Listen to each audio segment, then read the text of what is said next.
There is a moment that has likely passed through your life more times than you can remember. Not as something dramatic or unforgettable, but as something so ordinary that it barely survives your attention. And yet it carries far more meaning than you usually allow yourself to believe. It happens in an instant, almost too quickly to analyze properly.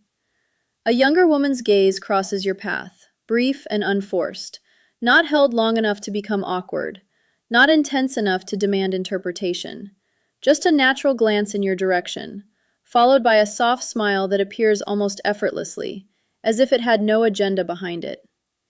And in that exact moment, something subtle stirs within you. Not necessarily excitement in the way people expect, but a quiet internal shift, a flicker of awareness that something just occurred, something that could mean more than what your logical mind is willing to accept. But before that feeling can fully form, before it can develop into recognition, your mind intervenes, almost automatically, and begins rewriting the moment into something safer, something more neutral, something that protects you from the risk of misinterpretation. You tell yourself it meant nothing special, that it was simply politeness, coincidence, habit, or general friendliness that she would extend to anyone without distinction. And in doing so, you remove the emotional weight from the moment before it has a chance to settle. And just like that, the experience dissolves, not because it lacked meaning, but because your interpretation did not allow it to become meaningful. Over time, this becomes a pattern so deeply embedded that it no longer feels like a choice. It becomes instinctive self-correction, a habit of downplaying anything that might suggest you are being noticed in a more personal or significant way, especially by someone younger, and especially in contexts where you have been conditioned to believe that such moments are unlikely, undeserved, or coincidental. Most men never question this reflex because it feels like rational thinking. But beneath that rationalization, there is often a deeper psychological process at work, something quieter and more influential than logic itself. It is the gradual erosion of trust in personal perception. Not a sudden loss, not a single defining event, but a slow accumulation of internal doubt built over years of social conditioning, experiences, disappointments, comparisons, and repeated messaging that shapes how you interpret attention. You begin to absorb ideas without consciously agreeing to them. Ideas like attraction becoming less relevant with age, or attention from others becoming less meaningful unless it is explicitly stated, or interest always requiring obvious signals to be considered real.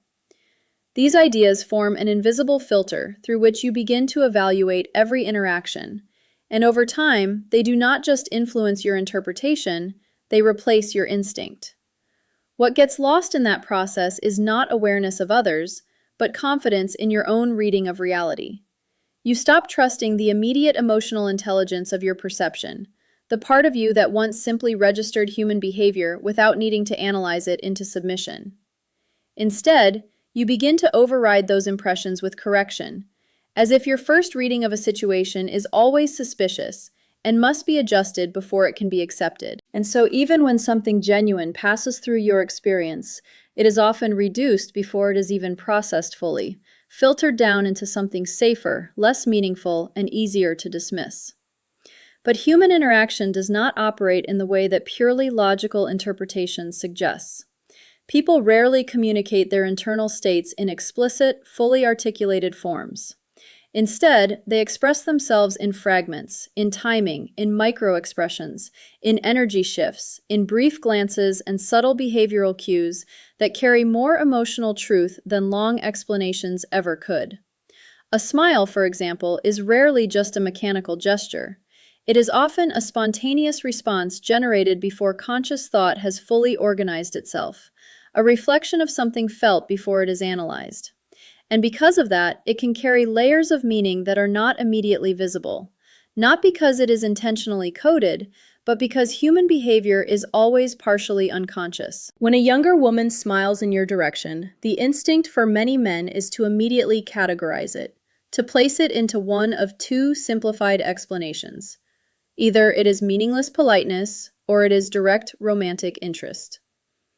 But reality is rarely built in such clean categories. More often, it exists in a space between interpretation and curiosity, where the gesture itself may simply reflect a momentary recognition of presence, a subtle acknowledgement of composure, calmness, or contrast, something noticed without being fully understood even by the person expressing it. And that is where the deeper layer begins to emerge. Because what is often being responded to is not performance, not effort, not display, but something far more understated: presence.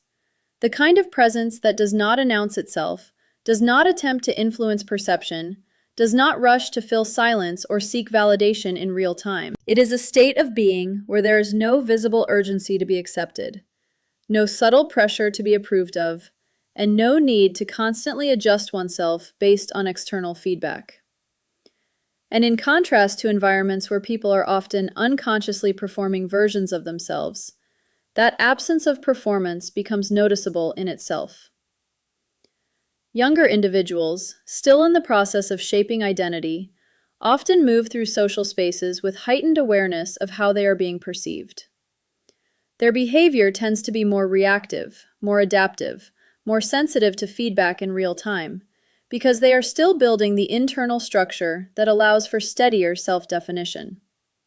In contrast, someone who has already moved beyond that stage carries a different kind of energy, not necessarily louder or more dominant, but more settled. And it is precisely that contrast that often creates subconscious recognition in others, because the nervous system is highly attuned to stability, even when the conscious mind cannot fully articulate why.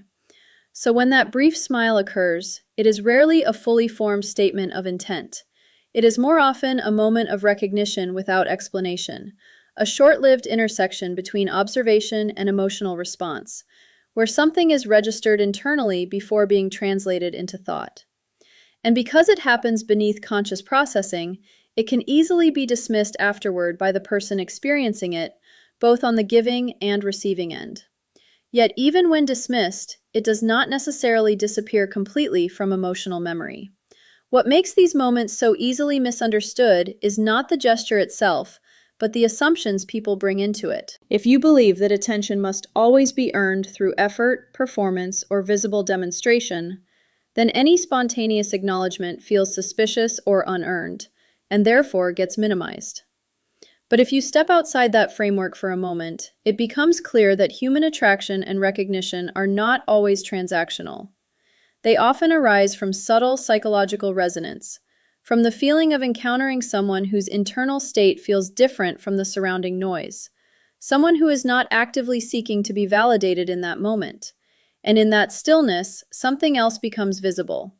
Not superiority, not desirability in a simplistic sense, but a kind of internal coherence. A sense that the person is not fragmented between trying to be something and fearing they are not enough, but instead simply existing in a more settled relationship with themselves. And that state, whether consciously recognized or not, often registers in others as ease. Not excitement, not pressure, not obligation, but ease. And ease, in human experience, is rare enough to be noticeable. This is why the moment carries more meaning than it appears to on the surface. Not because every smile is loaded with hidden intent, but because every human interaction is shaped by layers beneath language. Layers that respond to energy, familiarity, safety, curiosity, and contrast all at once. And when those layers align in even the smallest way, the body reacts before the mind can explain it. But perhaps the most important part of this entire experience is not what the smile means from the outside, but what your reaction to it reveals internally. Because the real shift is not in whether someone noticed you, but whether you allowed yourself to recognize the possibility that you are still being perceived in ways your old assumptions have not accounted for. And when you repeatedly dismiss those moments, not because they are false, but because they conflict with an outdated internal narrative, you are not just interpreting reality differently, you are quietly narrowing it. And so the real question is not whether that smile meant something in any fixed or absolute sense, but whether you are still willing to trust the immediate signals of your own awareness before they are overwritten by old conditioning. Because perception itself is not the problem. The problem begins when perception is no longer trusted.